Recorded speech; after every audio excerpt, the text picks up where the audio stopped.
Welcome back to Snetterton and the second race and the final run of the year for the JMT Monoposto 1800, 1600, Moto 1400 and Moto 1000 as the cars now assemble on the grid for 15 minutes of racing. It's going to be Richard Gittins who starts from the front on pole position. Alongside him, great race number one for him, Richard Moorcroft. Let's see what progress he can make in this one. And then back on row two, it's going to be Andrew Gordon-Colebrook and Craig Hurren to round out row two. The race gets underway when the red lights go out, which they do now, and a very quick start there from Richard Gittins, who fires off the line as he heads up towards Richie's corner for the first time. He's going to have to defend from quite a few quick contenders behind, one of those being Richard Moorcroft. Another quick start there from Craig Hurren in number 33. Who look to run wide, but they've all at the minute safely made it through the first corner as they head up towards Wilson's hairpin for the first time. Side by side there, Andrew Gordon-Colebrook trying to go round the outside of Craig Hurren, but he's not going to get it done just yet, but he's got plenty of time to work with to see if he can get through into a podium place. He's working and trying to fight there with Craig Hurren. He's got also Dan Levy in the mix there, car number 17, and also number 88 is the car of Jonathan Reed. The Jedis starting to gang up now already on the Dallara there of our third place man, Andrew Gordon-Colebrook, as they turn the way in towards Agostini for the first time of asking. Dan Levy gets a good cut back, almost alongside then Andrew Gordon-Colebrook on the run down towards Hamilton Corner, but not quite quick enough there. But surely, as we've seen from the Jedis in previous races, are very quick on the straight and may be able to do something about Andrew at this stage in a few seconds' time. Here into the mix also comes number 3, which is Jason Timms. He's also with the Jedis now and he's already passed Jonathan Reed in car number 88. So through up the order goes Jason Timms. Unfortunately, Jeremy Timms not in this race with damage and engine problems in race number 1. Here's a non-starter for this final round of the season as the leaders head their way off the Bentley Straight down towards Brundle and Nelson for the first time of asking. Already Richard Gittins leads by a good couple of seconds over Richard Moorcroft. Are any of these Jedis about to take the challenge to Richard, who's already wrapped up the Mono 1000 championship in the earlier races? Down the inside line, tries to go number 3 there, which is Jason Timms. Does he get the job done? No, he doesn't, not quite. He's all over the back of Dan Levy, and he goes to the inside now in towards Murray's corner. He's very late on the brakes to the run wide on the exit of the corner. No, he doesn't. He gets the back end sideways though. Manages to keep himself inside the top 5 places. So Jason Timms through with a great lunge into the final corner. Past Dan Levy he goes. Here comes Jonathan Reed into the mix as well now in car number 88. He's there somewhere. I think it's just to the inside of Richie's corner, and he also goes past Dan Levy as well. So in the space of the one straight, Dan Levy has gone down 2 positions with Jason Timms going through, and also the car of Jonathan Reed working his way through the order in car number 88. So a great move at Richie's there, just about found the gap and managed to hold it on the way towards Wilson's hairpin as well.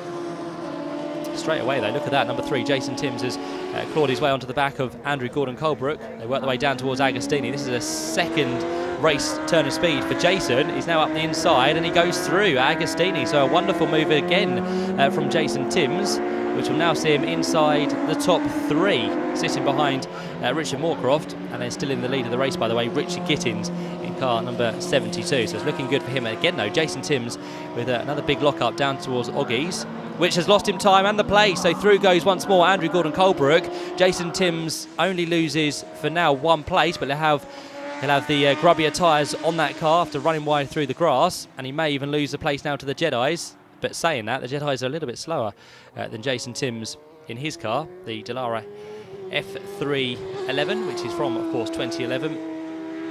So a rapid bit of kit that Jason does drive. He's now got to try and do that all again then on the back of Andrew Gordon-Colebrook. He's definitely got the speed within this race, but can he get it done over the next lap or so? He's not really worried about the Jedis behind. They continue with their own battle.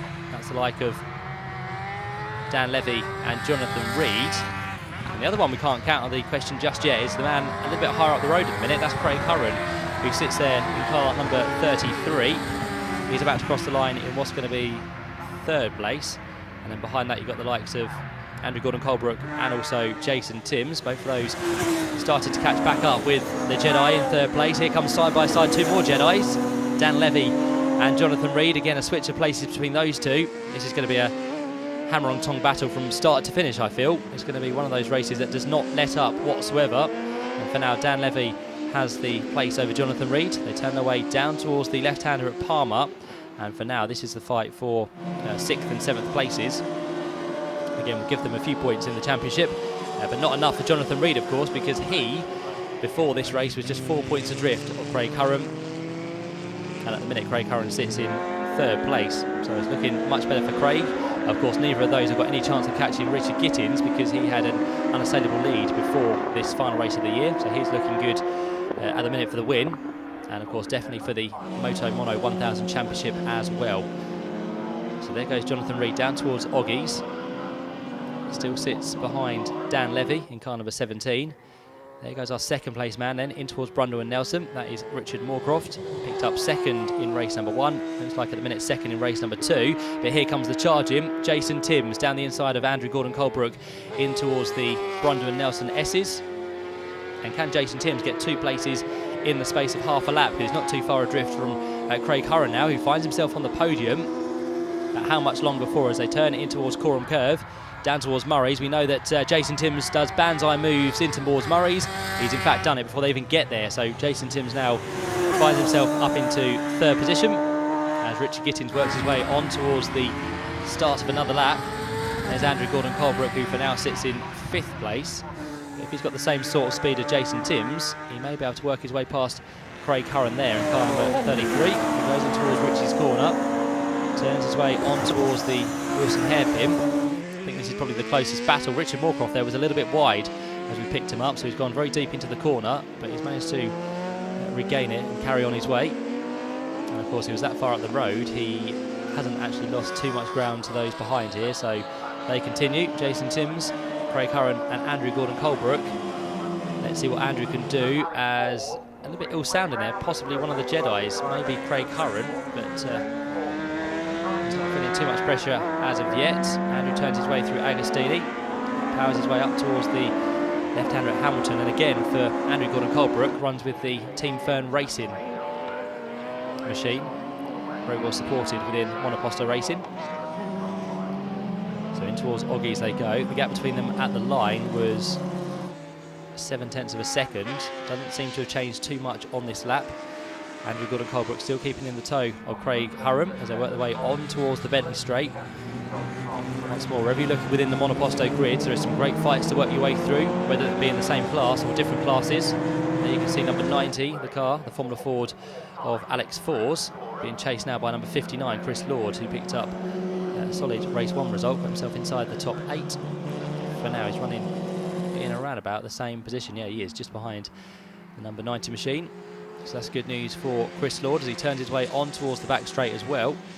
Chris Lord started this one from 10th on the grid, so he's made up a few places so far. Here comes Andrew Gordon-Colebrook right round the outside of Craig Curran. So through goes Andrew, back into the top 4 places. Craig Curran still doing enough to keep his 2nd place within the championship. He's ahead of Jonathan Reed, which is the main thing. So he's got nothing really to worry about as he tries to fight back on the outside of Andrew Gordon-Colebrook, up towards the right-hander at Ritchie's they go. In the late sunshine here at the beginning of October, it's starting to cause a bit of a problem there for the drivers because they're going to have to deal with low sun as they work their way through the first corner. But for now, they'll have to deal with what they can. Here we turn our attention back to the fight between Alex Fors and Chris Lord. Those two cars power their way up towards the start-finish line. And this, interestingly, has 2 cars within the same class here, the 1800 class. So this is for the lead of that class. Chris Lord trying to take it away from Alex Fors. 2 white machines turn their way on towards the Wilson hairpin. I think Alex Fors is just about doing enough now to keep ahead of Chris Lord. Chris Lord not making too much inroads on this lap. The gap sat at just around about 0.6 of a second that last time through. So Alex Fors is having a much better race number 2. He had a little bit of a disappointment in race number 1 where he fell a little bit lower down the field. Meantime, back to the podium positions here. We've got the likes of number 85, which is Richard Moorcroft, under attack now from the ever quicker number 3, Jason Timms. So he's come from nowhere again. He's closed this gap down, and can he get himself through on this lap? They work their way on towards the bomb hole.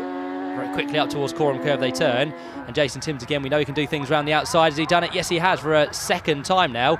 He moved into 2nd place before they even hit the brakes at Murray's corner. So Jason Timms now moves up into 2nd place, and he's really done something to this car since race number 1, because he's got a lot quicker. Now, whether he's had the help of Jeremy Timms just to make a few alterations. Of course, now that Jeremy Timms is not racing in this 2nd race after problems in race number 1. Jason Timms is now pushing on and doing a grand job, but can they catch up with the race leader Richard Gittins? I think the definitive answer to that one may be no, because he's at the end of lap number 5, 17 seconds down the road, so they've got a lot of work to do. Jason Timms is quick. I don't think he's that quick to catch up with the leader. We'll see what he can do though over the next few laps. We've got around about 6 or so minutes left within this one as the second and third place guys work their way down towards Agostini, Jason Timms and Richard Moorcroft. And again for them, they're around about 10 or so seconds up the road from our 4th place man, which is going to be the car of Andrew Gordon-Colebrook in car number 71. The Lara still pushes on. We've got Dan Levy and Craig Curran and Jonathan Reed all having a good scrap as well. As lower down we can see number 7, which is Jeff Fern, the man behind Team Fern Racing. He goes through the first corner and trying to catch up with the man ahead there, which was William Thorlim in his Magall, the Formula Ford machine. Here comes Richard Gittins then, down towards the last corner at Murray's. He's about to put a lap on a machine ahead of him. Powers his way up the centre straight, and let's have a check and see what the gap may be this time round. That's the car of Eddie Guest, which is about to go a lap down. Car number 57 steps nicely aside, lets Richard Gittins go through on the tighter line in towards Richie's.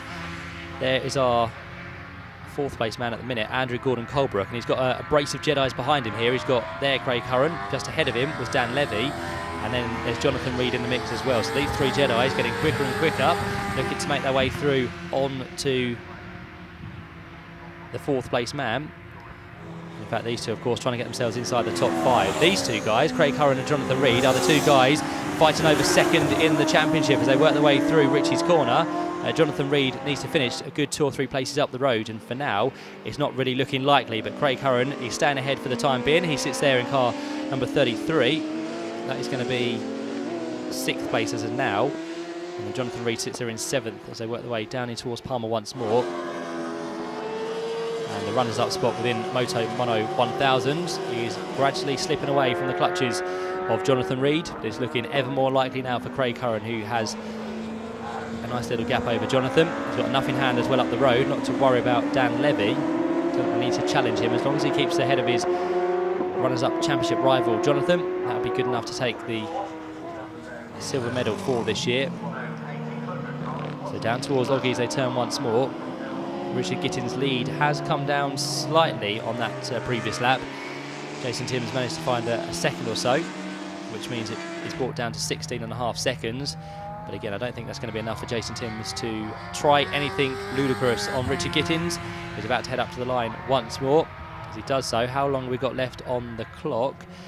Not that much at all, because we're going to go through with a few seconds left now. So that means that Richard Gittins turned his way onto the last lap. He picked up race 1 victory by 22.5 seconds. Race number 2 is going to be not too far away, although Jason Timms has kept it as low as he possibly can. Across the line he goes once more. A slightly quicker lap that time from Jason Timms, but again he's running out of time, unfortunately. It could have been a little bit of a longer race. He may have just had enough left in the tank to challenge Richard Gittins, but for now he sits there in a slightly distant 2nd place. There goes Craig Curran then onto his last lap very, very shortly. It's going to be just outside the top 5, but the important thing for him is going to finish as our runner-up in the Moto1000 class. Although saying that, Jonathan Reed is not done just yet. He'll give one last attack in towards Richie's as the top 2 work their way on towards the Wilson hairpin. The other side of that, coming up the other side of the track, is going to be Richard Gittins in car number 72. The Jedi, once again this weekend, has been faultless. He's done a grand job. That is not a change for position, by the way. That is just Eddie Guest being lapped by Richard Moorcroft. Richard's still there in what's going to be 3rd place. Of course, up the road from him is still the number 3 machine of Jason Timms as they work their way then on towards Williams. And there's a big gap now between 1st and 2nd, and a big gap as well between 2nd and 3rd on this last lap. Richard Gittins already off the back straight, already down through the last couple of corners. There's just one more now to go for him. He's just put one final lap on number 12, Philip Davis. So as he comes through, Richard Gittins up towards the line. It's going to be a 100% winning record this weekend at Snetterton. Had an early challenge from Jeremy Timms in race number 1, but race number 2 he's unfaltered as Richard Gittins comes through, already crowned the Moto1000 champion in race number 1. He rounds off the weekend in style with a 2nd victory here at Snetterton. We then turn our attention to our second place man very shortly, which is going to be across the line Jason Timms. In the end, he was 13.5 seconds adrift. And this is going to be the fight for 4th place between Andrew Gordon-Colebrook and Dan Levy in the Jedi. He's going to give it one last gasp attack towards the line here. Can he get the job done? I don't think he can, because through in 4th place does come Andrew Gordon-Colebrook, and Dan Levy rounds out your top 5. Just ahead of them, by the way, in the other Jedi was Richard Moorcroft in car number 85. So well done to our double winner this weekend. Richard Gittins winning by 13.5 seconds. It's Jason Timms who completes the second step on the podium, and Richard Moorcroft coming home in 3rd for his second podium of the weekend. Andrew Gordon-Colebrook is there in 4th, just ahead of Dan Levy, as we said. Then the Jedis of Craig Hurram and Jonathan Reed, who finished 2nd and 3rd in the championship. And the Formula Ford of Alex Fours in 8th place. William Thorlin in 9th. And Jeff Fern rounds out the top 10 in this final JMT Monoposto 1800, 1600, Moto 1400 and Moto 1000 race. The top 3 work their way onto the podium. There is Richard. Jason then makes it a Tim's apparent podium as he gets himself onto the second step. And we just wait for our double winner this weekend, which is going to be Richard Gittins. He will take the highest step on that podium, and he'll have a big smile once again after the race 1 win. And race number 2 to add to that as well. The top 3 will pose for the photos. Our race winner is down there speaking with Alan. Nice way to finish the season here at Snetterton. Yeah, I think the perfect end to a perfect weekend, to be honest. Yeah, I thought if we can get a good start, get a bit of clearance, because I didn't know how Jason was going to perform, but obviously did very well, so I wanted a bit of time in hand, and Rich has been going really well also, and got a bit of clearance, and it was quite manageable. And waiting for the race has been a big part of today, isn't it? Yeah, it's a long gap from this morning for sure, but at least it's still daylight, so that's the main thing. Still daylight and still dry as well, because there were no certainties that was going to be the case. Yeah, we saw some sprinkles of rain, and it was we put our wet tyres away, so I'm glad we didn't have to change. Very good news indeed. Well done. Congratulations. Hey Jason, that was up and down, wasn't it? You had to work for that one. Yeah, I did. Yeah, I've had the car's been off all weekend. Has it? In what way? I've had misfire all weekend. Couldn't get rid of it. Jeremy, my cousin, couldn't race today, so we managed to rob some bits off his car.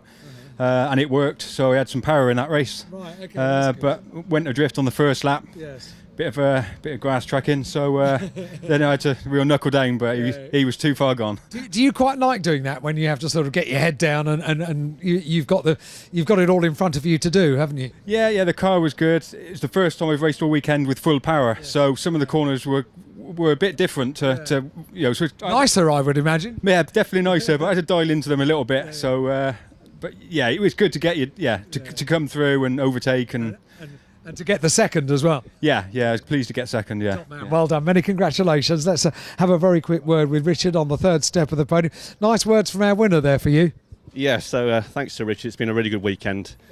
Took my first podium yesterday and on the front row today. So all in all, looking back on the weekend, a great weekend. Yeah, delighted with the results. Nice to finish a season in this way, isn't it? Because this is the one that you remember as you go into the winter months. Exactly, yeah. So something to build on for next year. Yeah, top work. So that rounds off another cracking season within the JMT Monoposto 1800, 1600, Moto 1400 and Moto 1000s. Well done to our respective champions, David Jones in the 1800 class, Jeff Fern in the 1600 class, Jeremy Timms in the 1400s, and of course Richard Gittins in the 1000s. Great racing all season long in Monoposto. We look forward to a cracking 2017.